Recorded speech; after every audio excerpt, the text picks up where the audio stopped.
I just want to mention that I was reminded about certain things about masculinity, which I'm always constantly reminded based off my own belief in action. But today, in the church parking lot, I was talking to a brother. He was talking really good, and it got me thinking. You know, I've been thinking in that direction, but it definitely added more. I don't know what it added to me, but it made me think in that direction again about masculinity. And he said many people got it wrong, and in this society, it's very distorted. Some people say you're supposed to be really soft and gentle, and then some people say you're supposed to be like no emotion, no forgiveness, extreme. No, I'd say a man is somebody who, I don't want to say a man, but I think the best way to achieve masculinity, first off, it starts in the home. It starts with the order of family.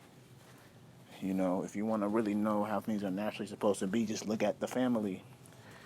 Um, I think the family is a perfect way to really indicate a family that's together. That's the problem. Families aren't together anymore.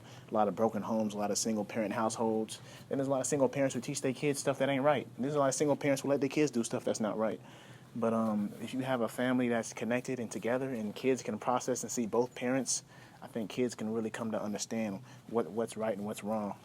But sometimes at least both parents should try to do right, and then subjectively, right always comes back to belief, and because sometimes you can make people feel good, but that's not right, you know. So right isn't really what feels good or what looks nice. Right is what's best because someone loves you and wants to see you at your best. And I can't tell you everything about right and wrong. I just know sometimes it's a sacrifice to do right. But when you actually do right and sacrifice to do right, you'll have a way better reward over time than when you do wrong. And I'm gonna go back to the masculinity part. Personally, I see that a man is someone who should have experience loving, should have experience being loved, should have experience fighting, should have experience performing, and a man should have experience struggling, trying to get things himself. A man should be challenged to use his mind. A man should not look at money as a way of entertainment and relaxation, but money as a tool to help improve his work and improve the life of those around him. I think a man has to be very selfless because that's the only way you can be when you want to be strong. You got to look into the desire of many men. Why do they desire what they desire? What have they experienced? Who is he? What kind of home he come from? What kind of people he got? You know, you got to look into the origin of people and also the origin of life. And it's the origin, the history, the purpose, the reason. And then you got to look at some people never had accountability. Some people never were disciplined. Then you got to look into what is discipline. So, I mean, you got to just find a way to kind of balance and define things for yourself. And for me personally, I grew up under religion, which honestly, religion at times can be toxic. But when done correctly, it can be very pure. And you definitely need someone who believes strong in something that's bigger than them, who will sacrifice. And then you need to also be of a religion or a belief that is sees that love is the best way. And the thing about it, you could be damaged. You can be very damaged, but once you become a parent, your kids are like an empty slate, and you can do everything right before them. I don't know how to talk to a damaged person. I feel like I could heal a damaged person, but I don't know if I could teach a damaged person everything they need to know right away.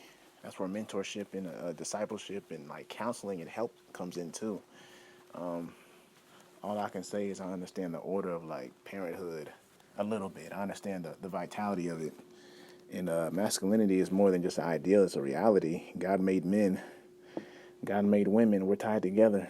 We often fight too much because we don't understand each other and we don't understand ourselves. So I'll say that.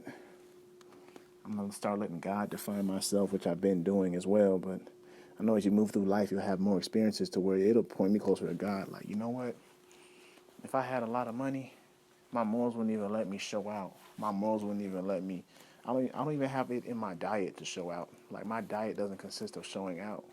That's just who I've become. So if I feel like I believe what's right, I'm gonna proudly proclaim what I believe. Because honestly, if I benefit from a right path, I'm not gonna shy away from sharing it or at least being about it. So I can't teach no one about masculinity. If I did, it would be more so spiritual and almost, I guess, religious because I am spiritual and I'm religious. And we're all religious in a point where religion is what you constantly do. Spiritual is what you constantly know and believe and experience. It's okay to be spiritual and religious. Just your spiritual side has to be authentic, and your religious side also has to be for a greater cause. Because in religion, there's great discipline. You just got to make sure you discipline in the right way. And then when it comes to spirit, you got to make sure you really experience and understand the best way. So that's what I'll say. You can't understand masculinity until you understand a lot, really. But it's not too much. You just have to get a little bit at a time. Then you build and add on. We got to really understand a lot. There's a lot to be understood. And, if someone lived their whole life disgruntled or, a broken home, and like people low-key need to rehabilitate back to their natural nature, because many men are disgruntled and angry and frustrated and abusive. And, then there's many women who have had to be strong for too long. And so they can't even let a man be a man when he wants to be a man. So we all just got to heal as individuals. That's why I'm really stern about, like, stop having sex, stop doing that, and start healing and growing and trying to find, like, God. And I can't tell no one what God is for them. I know what God is for me, and I got to keep living it, and I got to keep learning, because I know I'm young. I'm a man, right? I am a man, and with honesty, I want to say I'm a man. And with honesty, I'll say I don't know everything. But with honesty, I can say I honestly see a lot. I know that's probably everybody, but these are just my ideas. I mean, it is what it is. Young men definitely need way more growth than trying to find women. And young women need way more growth than trying to have somebody. We need to love ourselves first. Supposed to really love God first. And that's kind of hard to exercise, because I be entertaining sin sometimes, and sometimes I don't love God. Sometimes I do wrong. But I'm just talking a whole lot, and that's just what I'm on. And I just was reminded of masculinity. No one really speaks on real things like that. So when that guy at church talked about that, it got me thinking in a realer direction. So, yeah, you could go years without hearing what's real, to where what's real seems like it's not even real. That's what a lot of stuff was for me. But I had to learn that's real, and I had to take it in. I had to live that reality. I had to see it in a realer way, in the best way. They'll lie to you. Even in school, I feel like they low-key brainwashed us all. They brainwashed my generation to be constantly horny, constantly wicked, constantly self-glorifying, constantly adulterous. Man, we're brainwashed to be wicked almost. Like, the stuff I grew up watching on TV is just foul. I remember watching it. Oh my goodness, we brainwashed to be wicked pretty much. And like I said before, if you're not protected by something, society gonna end up tearing up your mind and your soul, even possibly, and your heart, definitely your heart. Because once you start perceiving something in your heart, it'll take over your mind. So we gotta protect the next generation. We gotta protect ourselves. Our parents even need healing, and our grandparents need healing.